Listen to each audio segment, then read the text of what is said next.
Como saber se você está agindo conforme a sua natureza multipotencial ou se você está se deixando levar pela ilusão da mentalidade de escassez?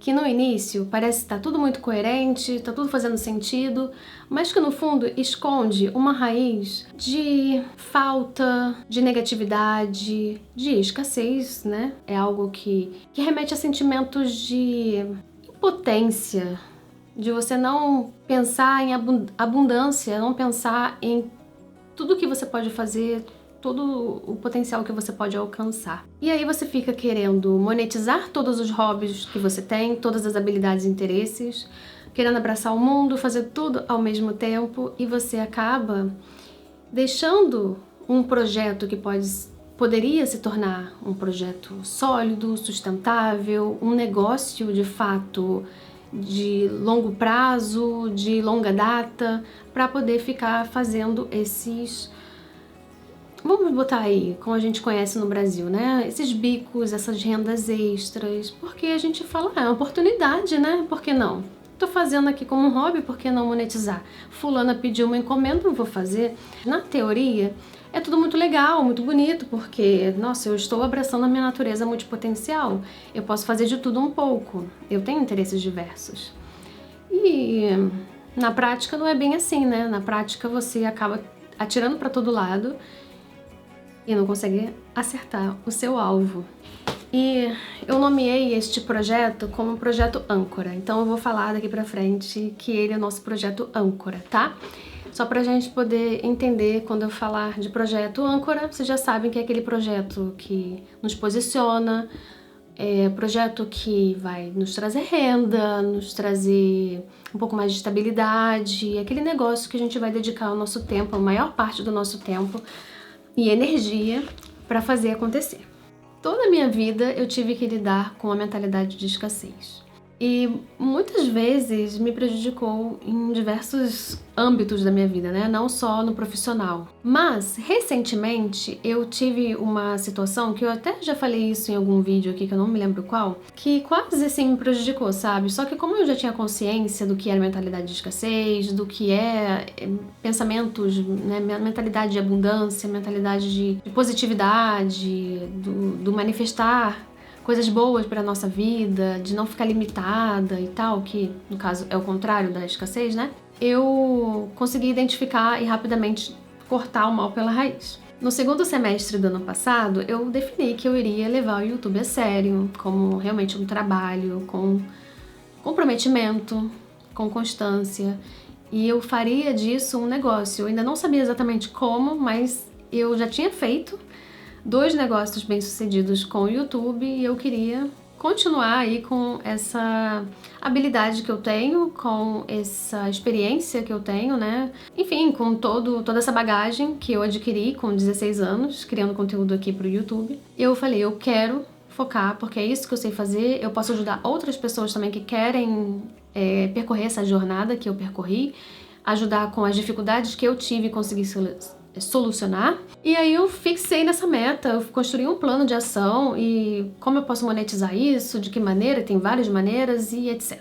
Só que, como eu tava mudando de nicho, eu tava mudando de carreira, mudando de carreira entre aspas, assim, né? Porque ainda era criação de conteúdo, ainda é com YouTube, ainda é com formato digital e tal. Mas eu ia mudar de nicho e isso me causava insegurança. Então a primeira forma que eu experienciei a mentalidade de escassez nessa situação foram os sentimentos que me geraram, né, que eu tive para mudar de carreira, digamos, mudar de nicho, que foram os medos, as inseguranças, as comparações, a síndrome da impostora, todas essas questões que são negativas, que nos bloqueiam, nos paralisam, e fica, eu não sei isso. E eu fiquei 6 meses paralisada. E aí, no livro A Coragem de Ser Imperfeito, que eu tava lendo nesse período, Cultura da Escassez, o problema de nunca ser bom bastante. Toca em algo muito presente em nossa cultura, o sentimento de escassez como padrão mental.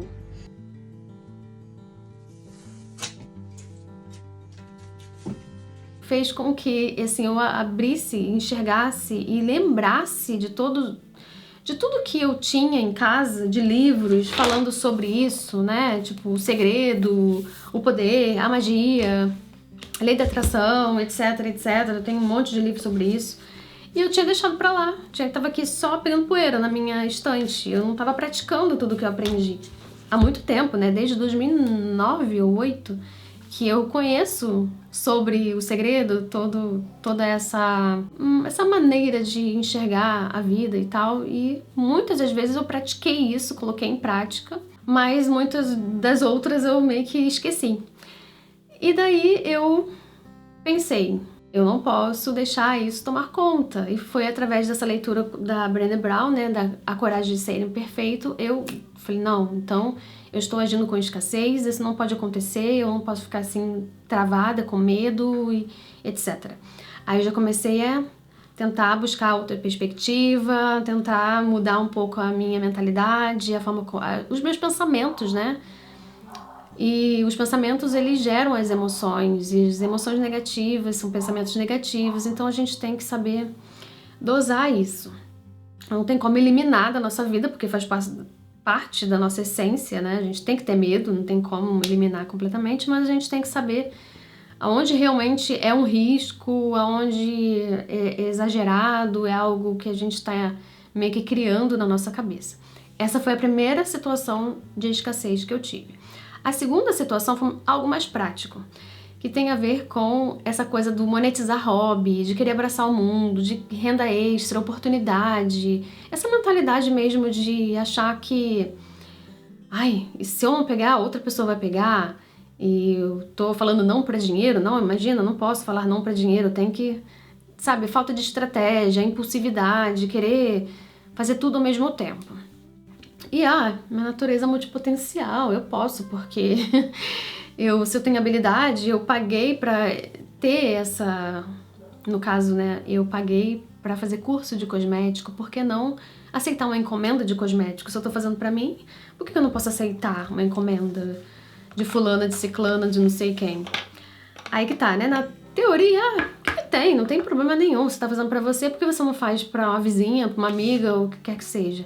Mas não é bem assim, na prática você tem que precificar, você tem que comprar embalagem, você tem que levar até a pessoa e todas essas questões.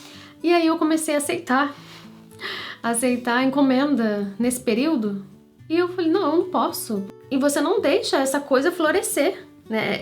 Vamos botar aí, nosso projeto âncora florescer, porque você vem com várias microatividades, hobbies que você quer remunerar, e acaba abafando ali o teu projeto principal. Porque tu não tem tempo, tu não tem energia e não tem recursos, porque você acaba dispersando o seu foco, né? Todos esses teus recursos. E aí eu falei, não posso. Enfim, e a conclusão dessa história é que a encomenda não rolou, a gente acabou se desencontrando, e foi até bom, porque eu pude focar, de fato, no meu projeto âncora, que eu tava fugindo, mascarando ali. É tipo uma ilusão de produtividade, né? Mas eu tô fazendo algo que vai gerar dinheiro, não tô à toa. É uma ilusão. Bem, eu trouxe alguns livros, que foram os livros que eu me baseei para fazer esse conteúdo, mas antes de entrar assim em alguns conceitos que eu vou trazer aqui pra gente entender como é que funciona, por que funciona e quais são as soluções para este problema, porque todo problema tem uma solução, certo? Eu quero dizer que eu vou trazer o conceito da lei da atração. Eu sei que muita gente tem preconceito, principalmente as pessoas assim que tem assim a religião assim algo muito forte, né? Pessoas cristãs e tal, porque como é falado muito de universo e não nomeia Deus, as pessoas têm um certo preconceito de falar, como é que não é Deus, é o universo? Mas pra mim é basicamente a mesma coisa. Fala muito de amor, fala muito de você pensar e fazer o bem. Isso não é Deus? É Deus, né, gente? Então, vamos tirar um pouco a crença de religião e tal. Não vamos misturar as coisas, né? Vamos ficar aberto às coisas boas que a gente tem no mundo para poder aprender e experienciar, pra gente poder absorver todas as informações que são benéficas pra gente, tá? E trouxe também o conceito de duas abordagens de modelos de trabalho que a Emily Wapnick, não sei como se pronuncia, que ela é muito conhecida por falar da multipotencialidade. Ela tem um livro que se chama Você Pode Ser Tudo o que Você Quiser, e eu tenho este livro. E hoje eu trouxe dois modelos de trabalho que ela aborda no livro dela. São 4. Hoje eu trouxe 2 porque tem muito a ver com o tema do nosso vídeo, sabe? De entender o que é hobby, o que é atividade que pode ser remunerada, como a gente pode trabalhar o nosso âncora, mas sem dizer não para os interesses que a gente tem, quando a gente não tem tanto tempo para hobby, né? Mas a gente quer monetizar tudo porque a gente precisa, certo? Então, tem 2 modelos de trabalho, um que se chama abordagem das barras e o outro se chama abraço em grupo. Isso traduzido para português, tá? A abordagem das barras considera uma abordagem, né, um modelo de trabalho que você leva atividades que uma não tem a ver com a outra. Vamos dar um exemplo. Uma pessoa que é multipotencial, que ela tem diversos interesses e ela quer monetizar 2 desses interesses. Então, num período ela trabalha como designer, sei lá, na parte da manhã, e na parte da tarde ela trabalha como professora de yoga. São 2 coisas diferentes, são 2 trabalhos diferentes. De repente aqui ela é autônoma, aqui ela é uma CLT, trabalha para uma clínica ou para um estúdio de terapias e essas coisas. Mas são 2 projetos que não se conversam, são coisas separadas. E aqui ela tem uma renda, aqui ela tem outra, e como se fossem 2 vidas diferentes, sabe? Para esse modelo de negócio, tem uns critérios para você saber se você se encaixa nisso. E às vezes a pessoa quer monetizar 3 atividades e se dividir dentro da semana, se dividir entre essas 3 atividades. E aí tem alguns critérios que a gente tem que responder se a gente se encaixa nesse modelo de trabalho ou não, se isso é pra gente ou não, tá? Vamos mais pra frente, a gente vai entrar nisso. Agora, o abraço em grupo, ele seria assim, integrar diversos interesses que a gente tem, e eu vou dar exemplos, calma, sob um mesmo guarda-chuva. Você tem teu projeto âncora. As tuas atividades que podem alimentar o teu projeto âncora pode ser chamado de satélite. Então vamos usar a analogia do satélite para o âncora. No meu caso, eu gravo conteúdos aqui para o YouTube, certo? A edição de vídeo é uma atividade que eu gosto muito, poderia estar trabalhando como editora de vídeo para outras pessoas, mas eu resolvi pegar essa habilidade que eu desenvolvi há 16 anos, né, com vários canais diferentes, com vários formatos diferentes de vídeos, e ajudar a alimentar o meu projeto âncora, porque eu preciso dessa habilidade para editar meus vídeos. Então, eu estou utilizando para alimentar o meu projeto âncora. A mesma coisa é leitura. Eu gosto de ler, eu gosto de escrever. Eu poderia estar trabalhando, sei lá, sendo roteirista. Eu gosto de criar os roteiros aqui, através dos livros e tal, e estudar sobre isso. Eu poderia estar criando um roteiro, poderia ser uma roteirista para outras pessoas, mas eu peguei essa habilidade porque eu preciso dos roteiros para alimentar o meu projeto âncora. E aí, o que não alimenta? Vamos dizer assim, quais são as outras atividades que eu tenho de interesses, né, de habilidades que não conversam com o meu projeto âncora? Fazer cosméticos é uma habilidade que eu tenho, que já foi um trabalho para mim e hoje em dia se tornou hobby. Teria como eu pegar alguma coisa do cosmético, de fazer o cosmético e transformar isso, né, converter isso para um satélite que alimenta o meu âncora?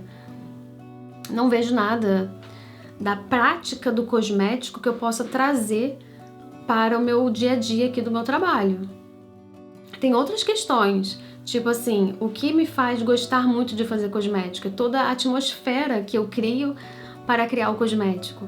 Seria vela, a aromaterapia, né? No caso eu uso óleos essenciais, então eu posso colocar no meu ambiente para recriar este mesmo ambiente quando eu faço cosmético natural, porque me traz bem-estar.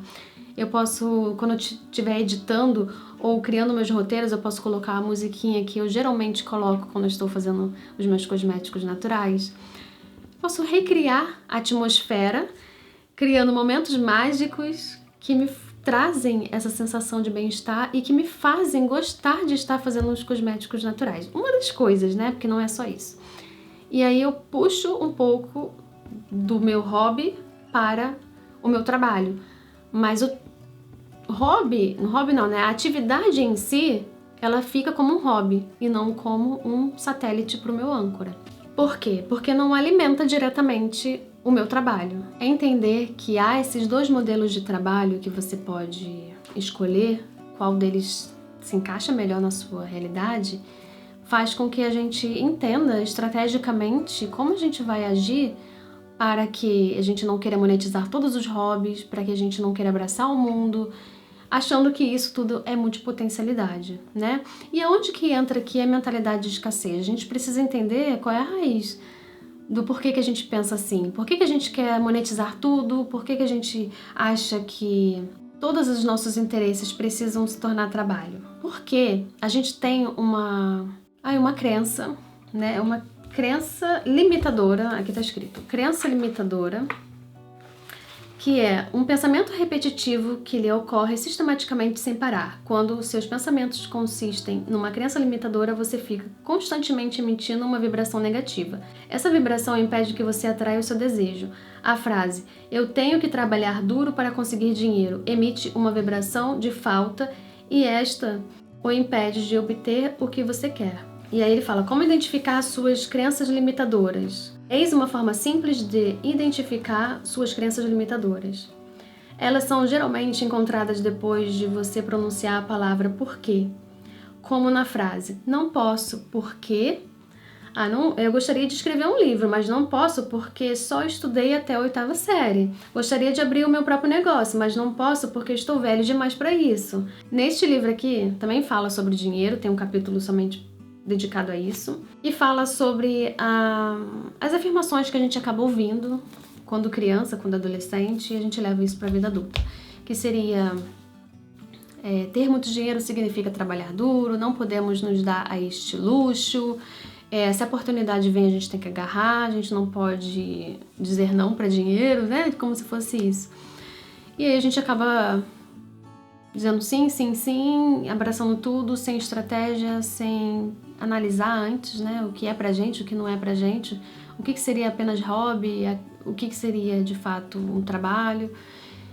E a gente começa a ficar o quê? Multitarefas, multilouca, começa a ficar, né, maluca, com ansiedade, com estresse e com um monte de problemas mentais, porque a gente tem essa mentalidade enraizada que acaba prejudicando a nossa saúde mental. E agora, para finalizar o vídeo, eu trouxe 2 soluções práticas, né, e soluções que a gente pode trazer para o nosso dia a dia, para nossas análises, para a gente saber o que entra como hobby, qual abordagem de trabalho a gente escolhe, o que é multipotencialidade e esclarecer essa confusão que a gente acaba fazendo na nossa cabeça. Para saber se esse modelo de negócio é para você, primeiro você precisa dizer sim a todos esses critérios que eu vou falar agora, tá? São 3. Se você responder sim para todos, ok, esse modelo de trabalho vai funcionar para você.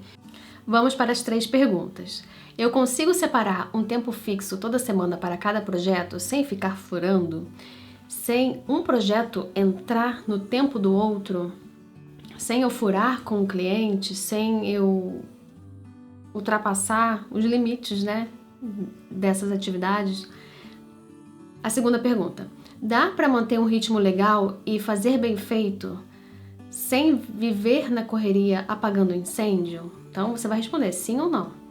Tem um dinheiro sobrando, né, um dinheiro de reserva para imprevistos? E aqui eu preciso contextualizar. Você vai responder sim ou não, por quê? Quando você tá, sei lá, você tem uma atividade profissional e aí você tem essa vontade de monetizar outra coisa, outra atividade, mas você não quer deixar aquela sua atividade ali que já é estável, né, que já... Enfim, você tem uma carreira ali, você não quer abandonar aquilo, você gosta de fazer aquilo, mas você quer experienciar outras coisas. Sei lá, você é autônoma e você presta serviço. Se você diminuir a tua agenda para poder dar conta de fazer outra atividade, você vai ganhar menos. E esse ganhar menos vai prejudicar as tuas contas? Vai prejudicar os teus compromissos? Se por acaso diminuir a tua renda mensal, você precisa contar com essa reserva para você focar o teu tempo na outra atividade que você quer praticar, que seja remunerada também, né? Não é hobby que eu tô falando de outra atividade que você vai levar em paralelo e vai dividir ali a tua atenção. Nesse caso, você precisa ter a sua reserva para fazer o outro negócio acontecer, que é uma coisa nova, que vai tomar o teu tempo, mas não vai trazer ali um retorno rápido. Se você responder sim para todas essas questões, você pode aderir a essa abordagem de trabalho, esse modelo de trabalho com essa abordagem das barras.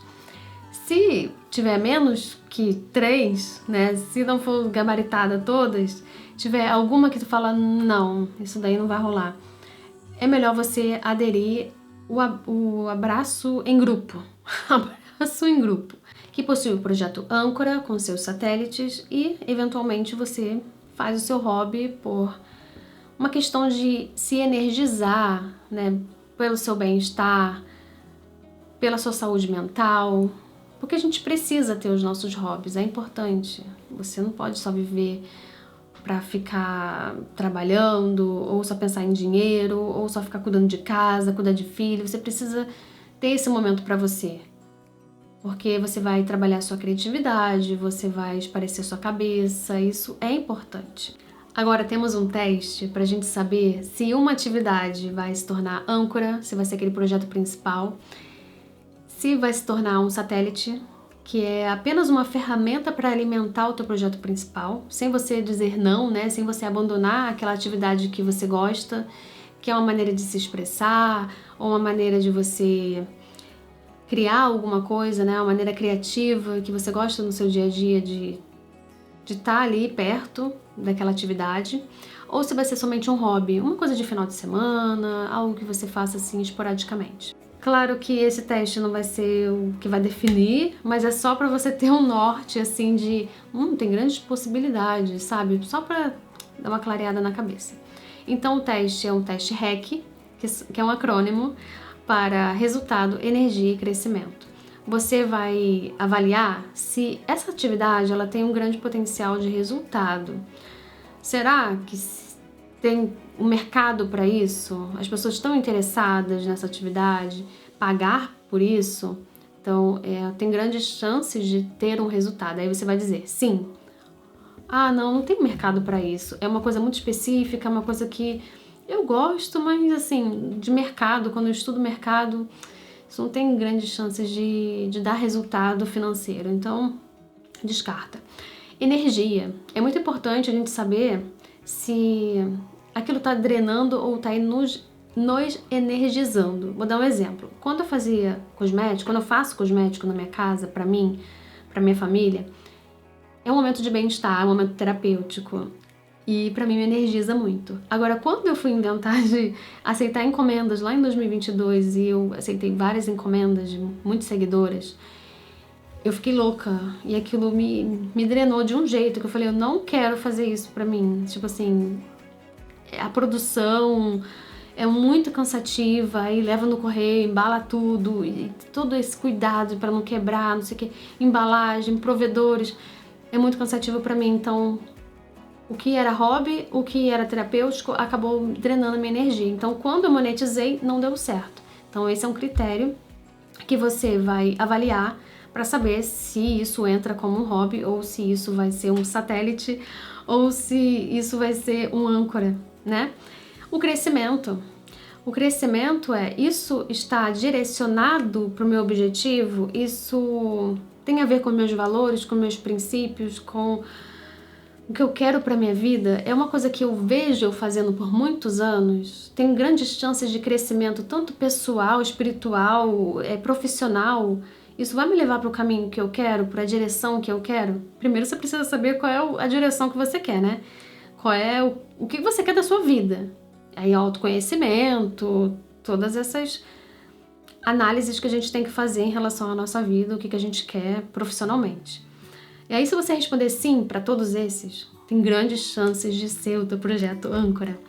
Se você responder 2 de sim e 1 de não, pode se tornar um satélite. Você pode usar como uma ferramenta, uma habilidade.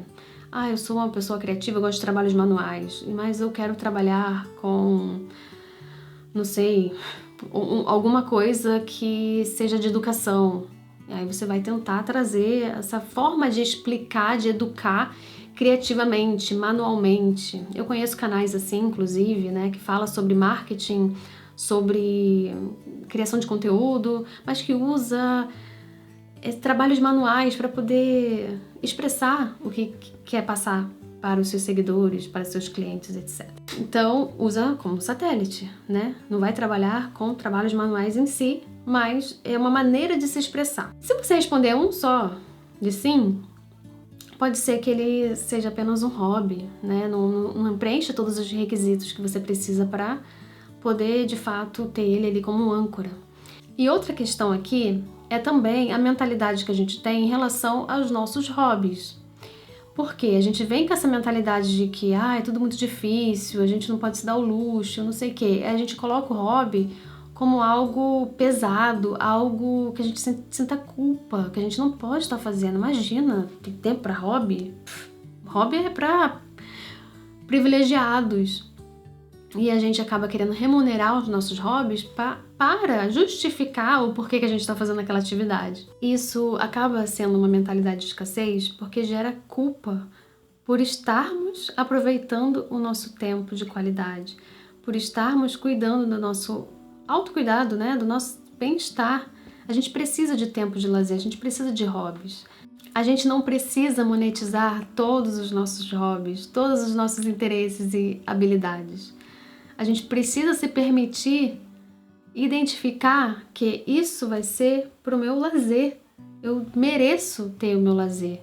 E eu vou dedicar tantas horas, e aí você vai pegar a sua agenda, vai fazer seus planejamentos estratégicos, quantas horas eu vou me dedicar ao meu trabalho principal, quantas horas eu vou me dedicar à minha família, quantas horas eu vou me dedicar ao meu autocuidado. E o teu autocuidado aí vai incluir a tua alimentação, cuidado com o teu corpo, né, tuas atividades físicas, cuidado com a tua mente, e aí você pode fazer uma terapia, você pode fazer uma terapia manual, ou uma terapia com uma pessoa, um profissional, você pode fazer cursos para se desenvolver, para melhorar o teu desenvolvimento pessoal, mas isso dentro de uma administração que caiba na tua agenda e que nada fique entrando no campo do outro. Não prejudique o seu trabalho, não prejudique seus relacionamentos e não prejudique a tua saúde mental.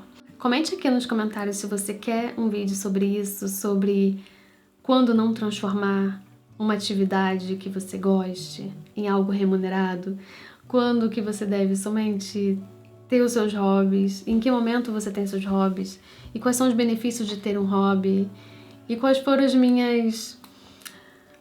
minhas experiências transformando hobbies em algo remunerado, se foi bom, se foi ruim, como é que foi.